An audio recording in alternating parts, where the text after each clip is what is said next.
modern fighter aircraft stalked the enemy in total darkness. With an incredible array of sophisticated radar and air-to-air missiles, there is little difference between day and night ops. But it wasn't always this way.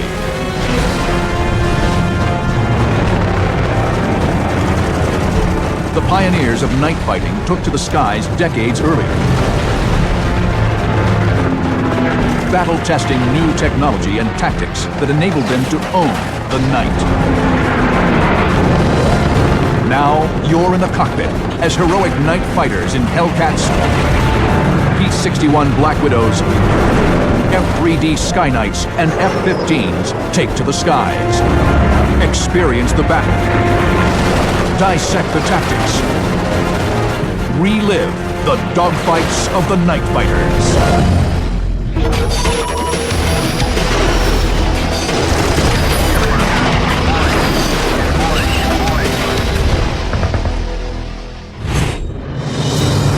July 4th, 1944, 4:30 a.m. Under cover of night, 4 American planes of VFN-76, one of the U.S. Navy's first night fighter squadrons, make their way to the island of Chichijima in the Pacific.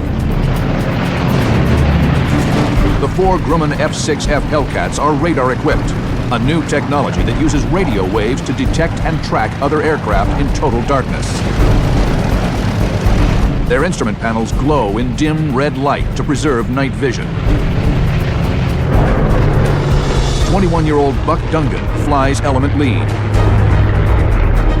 The Hellcat was such a stable machine, we all fell in love with it. Dungan and his wingman, Johnny Deere, split off from their flight lead. They each carry one 500-pound bomb to hit shipping in Futami Cove. The drone of the Hellcat's Pratt & Whitney engines is heard from miles around, alerting the Japanese to the specter of an American attack. Enemy anti-aircraft gunners fire blindly into the night sky. Dungan steers clear of the tracers while using his compass, altimeter, and artificial horizon to navigate, called flying on instruments. Though nighttime combat had occurred as early as World War I, it wasn't until the advent of this sort of advanced instrumentation in the late 1930s that true night fighting and navigation was possible. Soon, Dungan spots a target in the water below, a lightly armored Japanese destroyer escort. We saw a small ship leaving the harbor, and it had an umbrella of fire above it.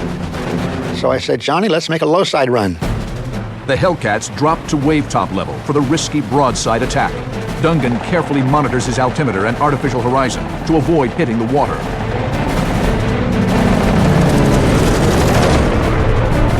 The gunners on board the Japanese destroyer have no idea where the night fighters are coming from.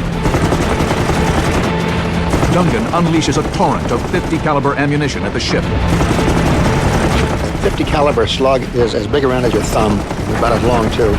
At 2,400 rounds per minute from 6 guns meeting at one place, it's going to knock holes in just about anything. To preserve night vision, the Hellcats don't use tracers. Even without the tracers, you have a great flash, but you don't look at it. You keep your eyesight way ahead, away from light.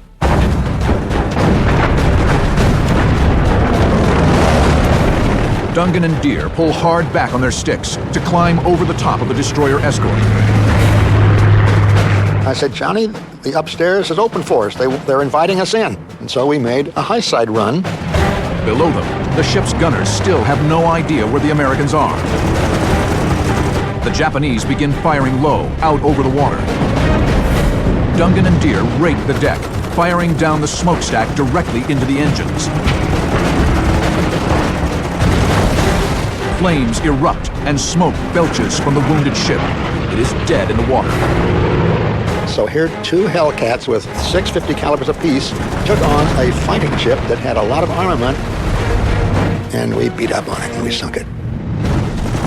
Without being detected, the Americans have made quick work of the enemy ship.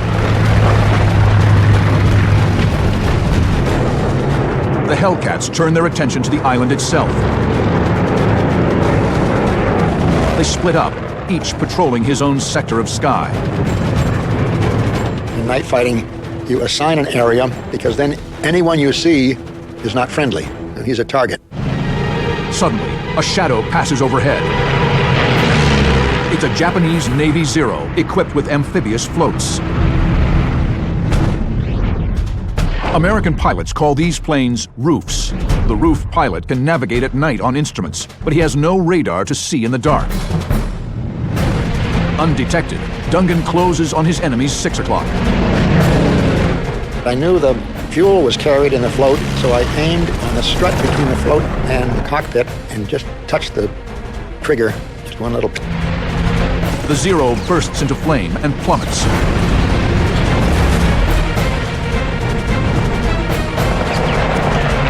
The explosion has given away the night fighter's position. Suddenly, tracers rip through the night sky.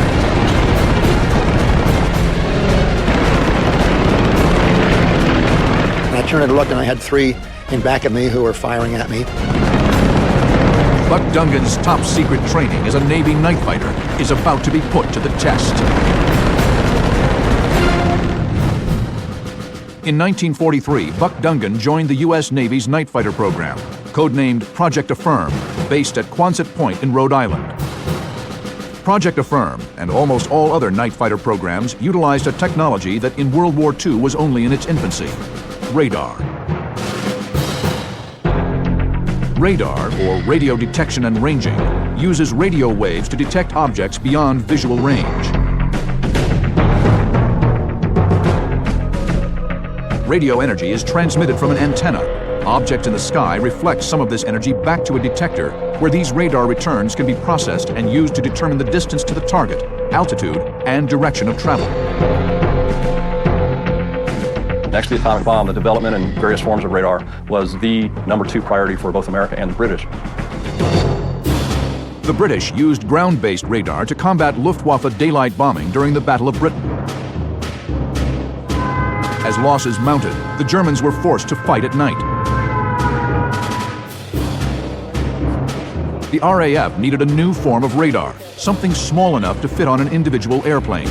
This onboard radar would be a fighter pilot's eyes in the dark, allowing him to steal in close to an enemy and make the kill undetected. The radars were big, bulky pieces of equipment, vacuum tubes, and a lot of heat, and needed a lot of power that the airplanes of the day just couldn't deliver. So the British did a lot of the development of these early radars to be able to fit inside still fairly large aircraft, twin engine versus, say, a Spitfire. This new radar, called Airborne Intercept, allowed night fighters to track individual aircraft in total darkness. The British shared the technology with the U.S. Navy in 1940. By 1942, radar sets could fit on single-engine fighters. Project Affirm, America's first night fighter training program, was born. Now, Project Affirm night fighter Buck Dungan is in the crosshairs of 3 Japanese roofs.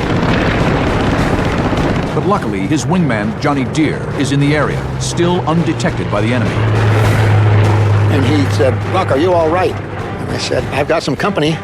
I'm having all this fun by myself. I'm going to invite you to the party." Dungan is here. Deere is here.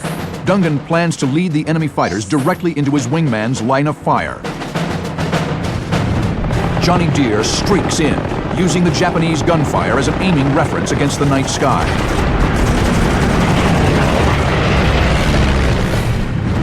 Deere has claimed 2 of the roofs, but there's still one left, behind Dungan. Dungan must reverse direction quickly to turn the tables on the remaining roof. I made a real fast, kill-your-speed turn, up like that, and pulled around and came in on the fella down here.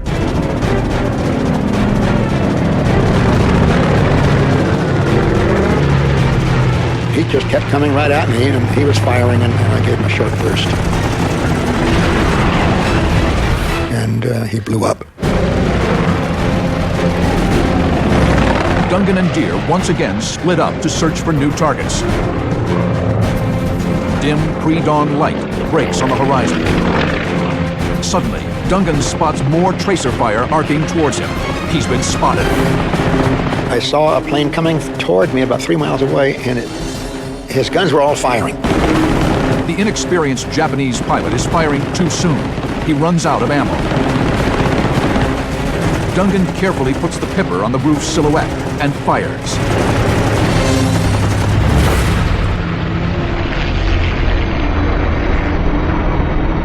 He's made quick work of his opponent.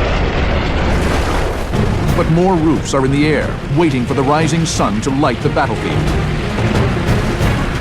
Then I got involved with a very clever fellow who liked to play tag in the clouds. Dungan is here. Another roof is here, trying to duck into a cloud bank. Visibility is already next to nothing. Only the most skilled pilot would attempt to dogfight in the clouds at night. But Buck Dungan is confident and very aggressive. He throttles up and chases the Japanese pilot into the abyss. July 4th, 1944. In almost total darkness, Navy night fighter Buck Dungan, in a radar-equipped Hellcat, pursues a Japanese float plane into a cloud deck. He disappeared in the thick part of the cloud, then came out in the light part. When he came out into visibility, I'd give him a burst, even though I wasn't lined up with him. You'd let him know he's got company. The Japanese pilot must do something to shake the tenacious American night fighter. He will throw his aircraft into a steep descending spin. He's hoping Dungan will shoot past and lose sight of him in the darkness. The roof pops his nose up and begins the spin. But Dungan is one step ahead of him. He pulls up to keep from overshooting, then quickly throws the Hellcat into a spin of its own. A spin is an easy thing to do. It's a full back with a stick and right or left rudder, and your nose comes up and you just trail down like this. The Hellcat spins erratically as the aircraft plummets, but Dungan is in complete control, waiting for the right moment to pull out. When you want to come out of it, you reverse rudder and push the stick forward, and you'll stop the spin immediately. The roof pulls out of its spin. Dungan pushes the stick forward slightly and applies right rudder. The Hellcat responds smartly. Dungan swings in on the roof's 6 o'clock. I could see him landing in a cove quite a distance away, so I elevated my guns and found that, by gosh, if I shot up in the air about 20 degrees, my bullets were landing around him. With no tracers, Dungan is accounting for the ballistic drop of the rounds and zeroing in on the roof. Slugs land all around the roof as he hits the water and skips. Dungan fires another burst.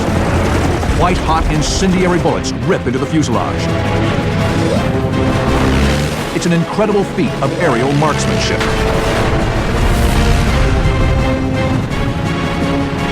Dungan streaks past the wreckage and climbs back to altitude. Dawn approaches. The night fight will soon be over. Japanese anti-aircraft guns have opened up again, ignoring the risk of hitting their own aircraft.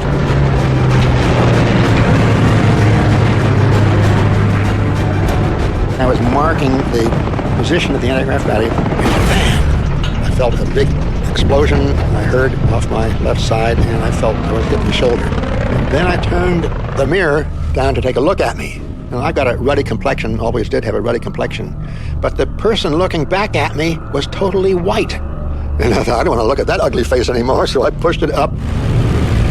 Dungan's F-6F has taken the hammer blows of an unseen roof's 20mm cannon fire.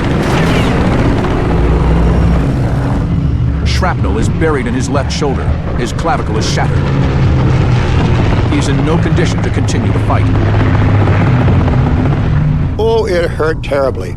So I knew it wasn't too bad. Had it been numb, I would have been worried. But it hurt so much that, what of course, I had shrapnel all in my shoulder and the back.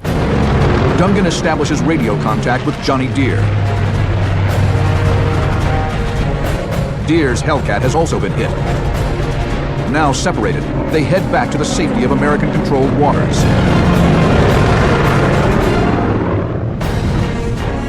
At daybreak, Dungan manages to make an emergency landing on the carrier Yorktown. His wounds will end his combat career. The 3 victories on July 4th, 1944 bring his total to 7, making him an ace, a deadly effective night fighter. The U.S. Navy and Marine Corps focused on single-seat night fighters, embodied in the radar-equipped Hellcat. The Army Air Force opted to develop an entirely new type of airplane, designed specifically for night missions, the Northrop P-61 Black Widow. The P-61 was the only aircraft in World War II designed from the ground up for night fighting, the only one. The RAF and the Luftwaffe wrote the textbook for night interception, and that started in late '38. The P-61 took everything they learned from the RAF and incorporated it into that plane.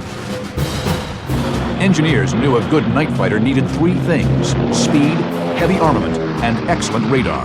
The P-61 had all 3. It was equipped with twin Pratt & Whitney R2800 engines, giving it a top speed of 365 miles per hour. Crew of 3, a gunner, a radar observer, and a pilot. 4 20 millimeters and 4 50 calibers. Tremendous firepower. At the heart of its night fighting mission was the P-61's airborne intercept radar, which operated in a similar fashion to previous night fighters. A rotating antenna in the nose emits long wavelength radio energy called microwaves. This energy is reflected back by any aircraft within 5 miles.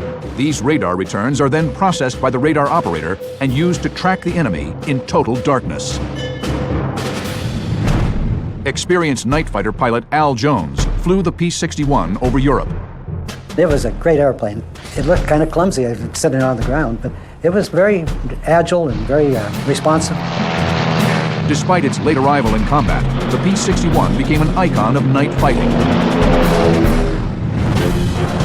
April 1945. A lone P-61 Black Widow, piloted by Al Jones, circles a German airfield, completely unseen.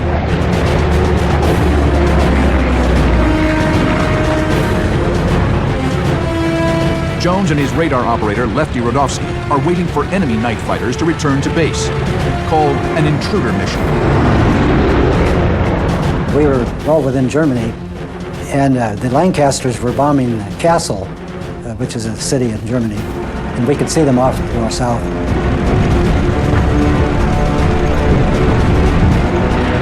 The Black Widow's radar probes the night sky, searching for prey. My radar operator picked up a signal on his set that there was an airplane coming into the airport. The enemy aircraft is here. Jones is here. Rodofsky will skillfully guide Jones into firing position, using only the P-61's radar. Rodofsky uses 2 scopes to track the German plane. The A scope indicates the range to the target. The B scope tracks its elevation off the nose. He uses this information to relay instructions to the pilot.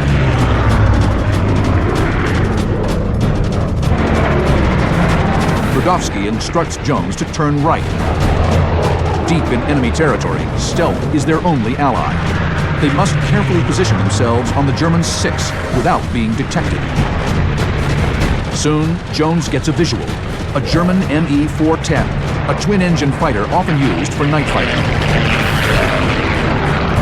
We followed him in when he was about 300 or 400 feet above the runway, going in for landing. Undetected, Jones closes in and lines up his shot. All the guns were fixed forward, and we could select them either machine guns only or cannons only or all together. At night, a single burst will reveal his position. Jones carefully centers the pipper on the target. He squeezes the trigger.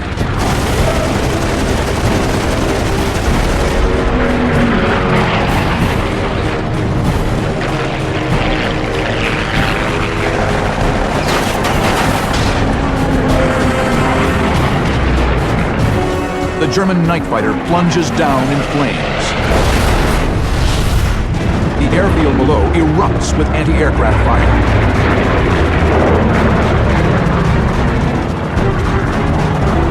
Al Jones pulls up, opens the throttle, and makes a hasty departure.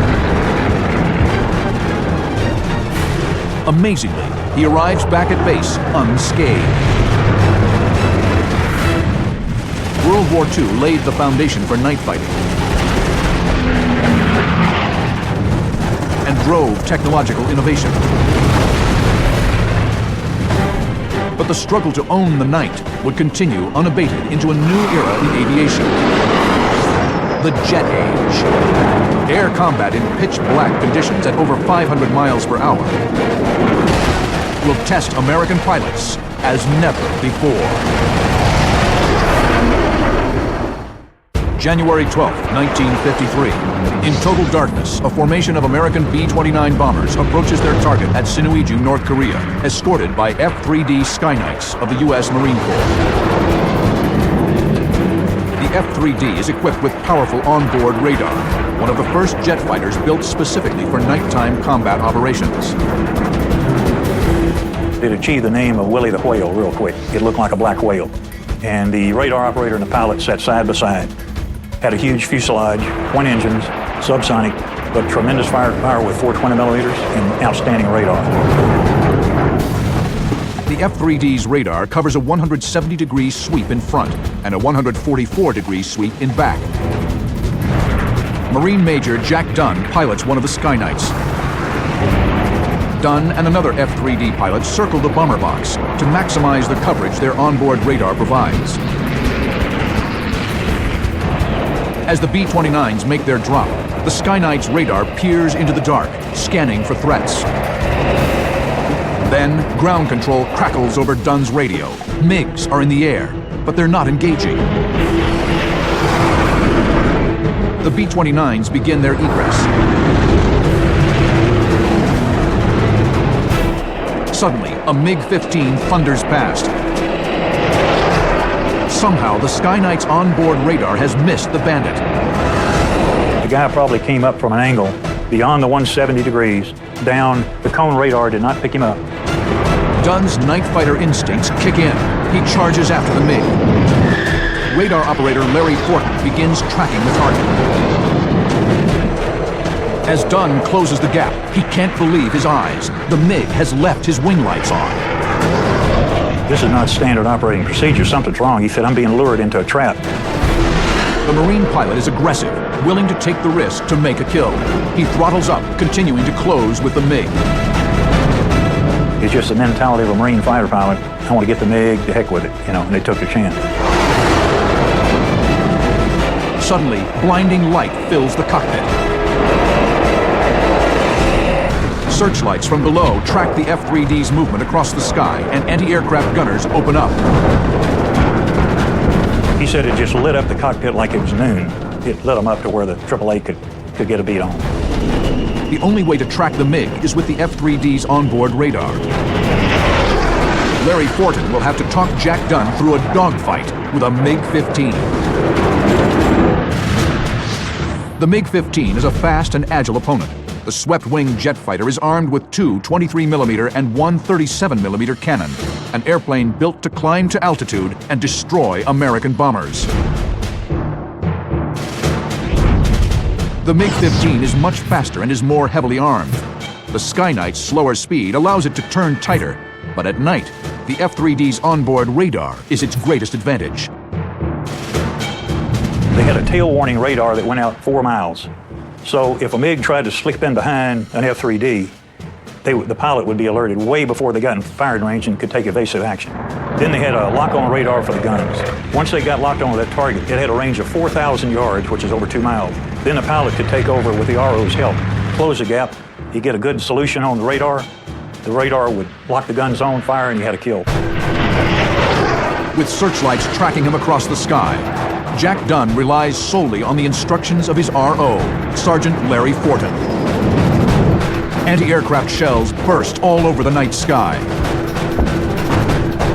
It's been said that being a night fighter is akin to being a police car chasing a bank robber. Except the police car driver is blind, and you're having to describe to the driver what the other car is doing, when to turn, when to speed up, when to slow down, and do that all at night. The jets streak towards the deck. Dunn flies in and out of the searchlights, angling for a shot. I mean, they're flying in pitch black, and Fortin's saying, you got him, you're closing, you got him. stay with it. At 700 yards, the F-3D's radar locks on and adjusts the pipper to help Dunn line up an accurate shot. He fires a burst.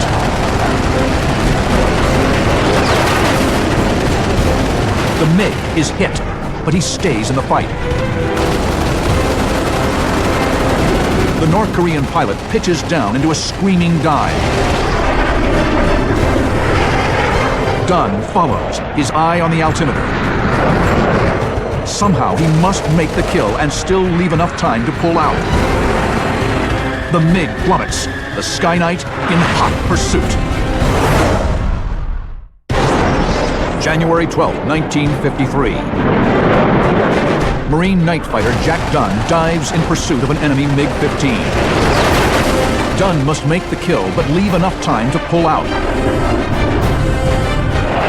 His eyes dart between the altimeter and his target. Dunn already had the momentum, he was within range. Followed him down 3 short bursts, and the MiG caught on fire.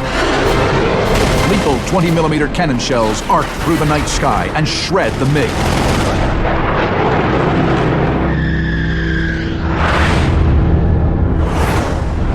Dunn jams the stick in his gut, straining against the pull of G. The night fighter soars skyward, the smoking wreckage of the MiG-15 in his wake. He throttles up and heads for home.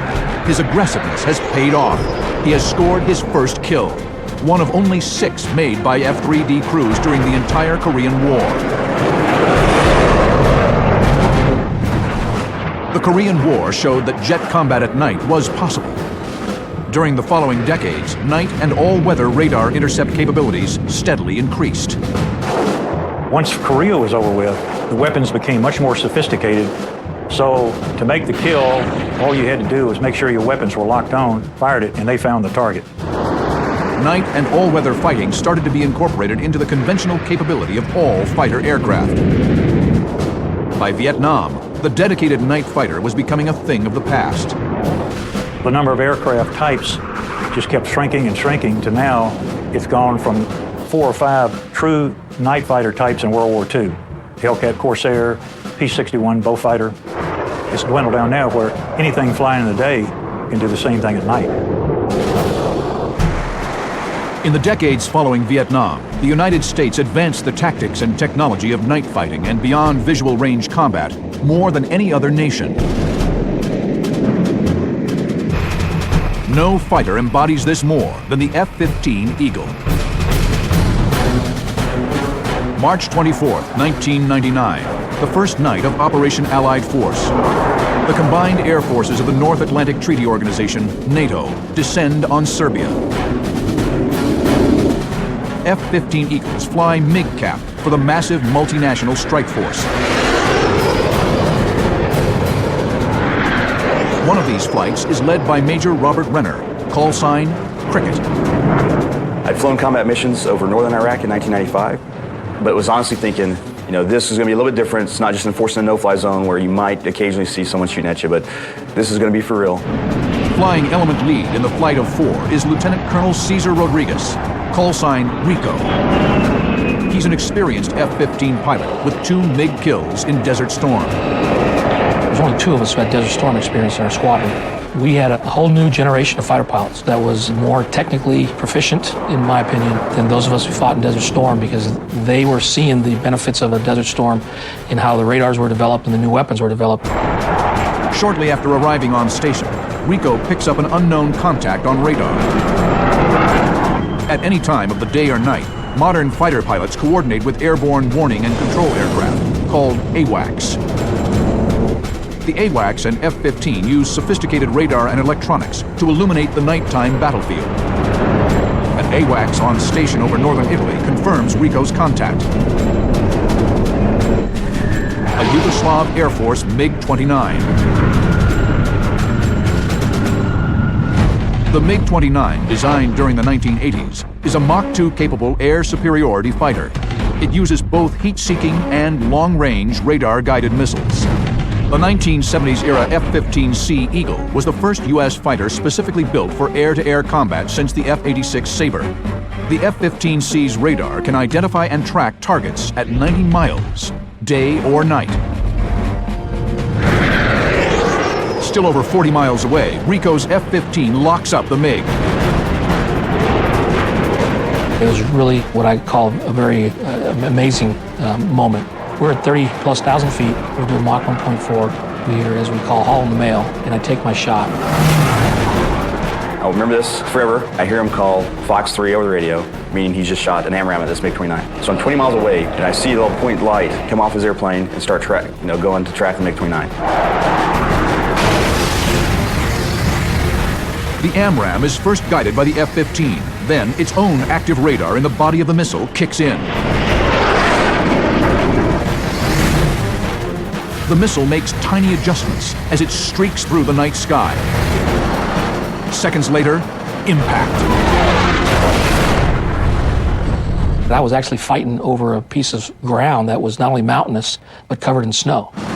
So that fireball takes the reflection of the fire, multiplies it by all the mountains around us. If you were to take 2 or 3 football stadiums right next to each other, and then all 3 of the main light switches, you switch them on at the same time, that's what it looked like. Rico Rodriguez has scored his 3rd MiG kill. It's a stunning demonstration of the dominance of technology in modern night fighting.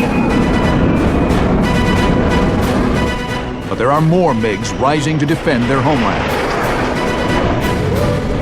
To the north of Rico and Cricket, another F-15 pilot, Captain Mike Shower, callsign Dozer, streaks into battle. He is informed of Rico's engagement over the radio. We heard through AWACS that there was an engagement in the south, that we got a splash 1 in the south call. It piques your level of attention up a little bit. Dozer's senses are heightened by the presence of the enemy.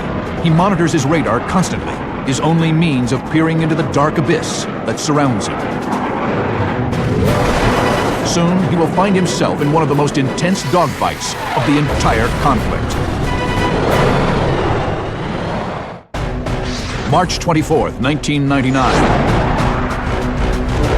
F-15 Eagle pilot Captain Mike Shower, callsign Dozer, escorts a formation of F-117s to their targets near Belgrade.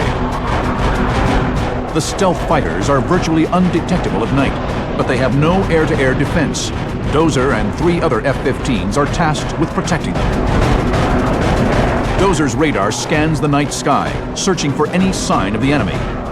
Soon, he gets a contact. I brake lock, look a little bit. About 30 seconds later, now I see it starting to march back down the scope, because initially it was going away from me, so we're kind of chasing it this way, and now it's turned high. AWACS confirms its identity, a Yugoslav MiG-29. It's headed directly for the strike package. The MiG-29 is at 10 o'clock low and 25 miles away. The F-15 gains radar lock. Dozer fires 2 missiles. They're called missiles, they miss, not hittles. So, always shoot 2 to up what we call your PK, your probability of kill. Dozer watches the missiles streak away, but the darkness conceals another aircraft in the middle of the fight, invisible even on radar. In the meantime, which I didn't know and I found out the next night, there was an F-117 directly between myself and the MiG. Before the war, I asked him, I said, hey, we're going to be above you. Depending on where the MiGs are and where you guys are, we may be shooting through you, flying through you. Is that okay? And the weapons officer's like, yeah, it's big sky theory, don't worry, we'll never be close to each other. The missiles roar past the F-117's cockpit, within feet of knocking the aircraft down. And all of a sudden, that first missile over the top of his airplane motor burning, second missile over the top of his airplane, he's like, oh, good God. He starts doing this looking, he's like, he's got MVGs on. He's like, I'm in the middle of a doggone shootout right now. Unaware of how close he's come to knocking down a friendly aircraft, Dozer monitors the missiles. First missile times out, nothing. And then I'm waiting for the AIM-7. Just as the AIM-7 times out, the target starts to maneuver in a right-hand turn towards the beam. So I'd be looking at him like this. Dozer is here. The MiG-29, alerted to his presence, is now in a climbing right turn towards him. The F-117 is here. The stealth fighter is undetected in the middle of the dogfight. Dozer banks into a left turn to close with the MiG-29. He uses radar to see in the dark and maneuver against his target. He fires another missile.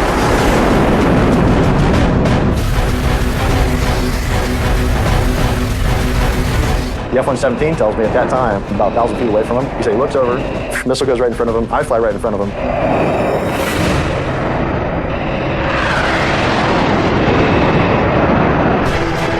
With the third missile airborne, the MiG-29 brakes back hard left, directly into Dozer. The Serbian pilot is braking into the attack, trying to engage Dozer at close range. So now I'm diving like this. The MiG is in a left-hand turn coming up towards me like that. We're 10,000 feet apart. But, here in the back of your neck stands up a little bit. The missile tracks almost straight down, then a burst of flame.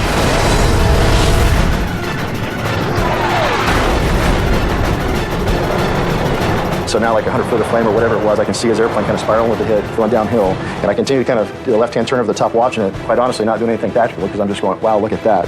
Actually, I've never seen that before. It is Dozer's first MiG kill. The MiG-29 spirals down in flame towards the ground below. Dozer pulls up out of his turn and starts climbing back to altitude. The victorious F-15 pilot retakes his position above the strike package and continues the patrol. In modern air combat, there is very little difference between night and day. Precision weapons and long-range radar have made the dogfight a long-distance affair. As technology improves, the distance becomes even more remote. The next generation of fighter aircraft, like the F-22 Raptor, adds stealth to the arsenal of the fighter pilot. I think the future with an F-22 is going to be almost boring, which is good for our side and bad for the enemy. But technology is never static. Every breakthrough spawns a countermeasure. The quest to command the sky, day and night, will continue long into the future.